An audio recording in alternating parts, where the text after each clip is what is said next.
This is Channel 2 News, coverage you can count on. Boy, the wind is howling ahead of another storm system making its way into northern Nevada tonight. Stormwatch tops Channel 2 News at 5 o'clock. Good evening, everyone. I'm Kristen Remington. Landon is on assignment tonight. Glad you can be with us.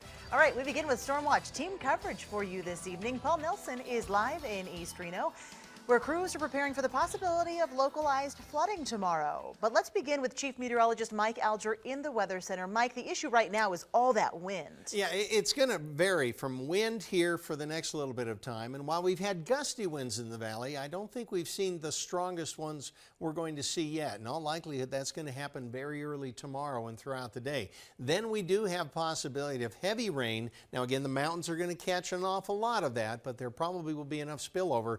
That likely won't happen till the mid to latter part of the day tomorrow, and then we have cold air coming in our direction here. Let's take a look first of all at the satellite picture. It'll give you an idea of exactly what's going on. If you look at it right now, that atmospheric river that we've been talking about, it just kind of streams up here, and the main portion of it right now is just kind of getting nailed there on the northern part of California, the California coastline. Now it's starting to buck a little bit, and this whole thing's going to start to slide down here in a fairly short period of time. This is the radar, and you can see very heavy precipitation up along the northern California coastline, and that's kind of the meat of the plume here that's going to be coming our way. It's going to slowly slide down. You can see we might see some light west side showers tonight, but most of the precipitation really won't happen. Now, how about the winds? All right, over the next little bit of time, you see mountains are getting strong winds, not as much in the valley right now, but as we move the clock ahead till tomorrow morning, notice some of it's starting to spill over. Those red arrows, the red color means strong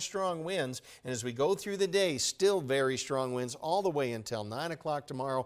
As we go into late Thursday night into Friday, then we start to see things shift a little bit. Colder air coming in, less wind, and by Friday afternoon, well, certainly temperatures are going to be different, but we will get some relief from the wind. So overnight tonight, I do expect to see probably just partly cloudy skies, mild temperatures at 10 o'clock.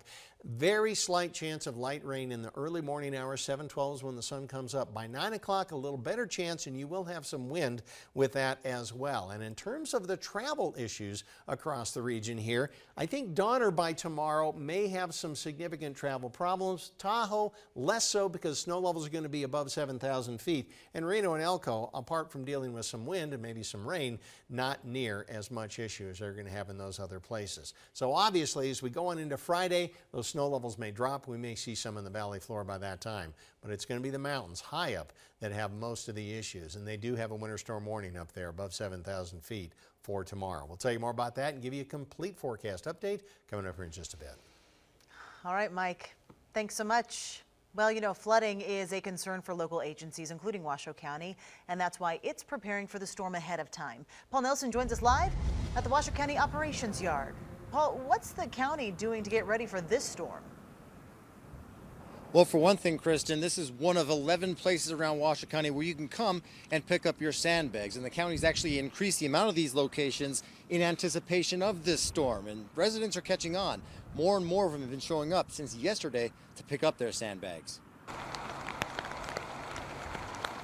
Washoe County saw high levels of rainfall last Saturday, causing flooding in some areas. While that storm has passed, experts say it has created conditions that could increase the likelihood of flooding this week. So the ground is really saturated, so most of the moisture that we will get will hit a saturated ground and roll right off. We're not going to be percolating a lot in the soil. The Community Services Department is paying close attention to creeks and the extensive ditch system throughout the Truckee Meadows. That captures a lot of the storm drains coming off of people's personal property and coming off the hillside, and that's oftentimes what will cause us problems. Some residents have already picked up sandbags and placed them in flood-prone areas.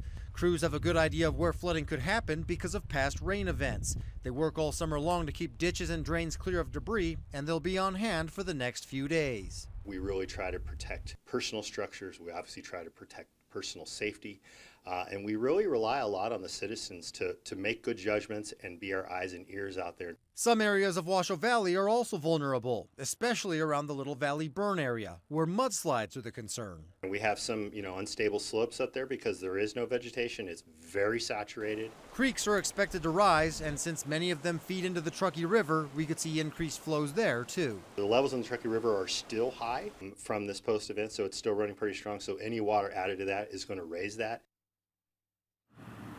And Washoe County officials are asking residents to stay away from standing or flowing water. And if you see water flowing across the street and you can't see the pavement, it's best not to try to cross it. Covering Stormwatch Live, Paul Nelson, Channel 2 News.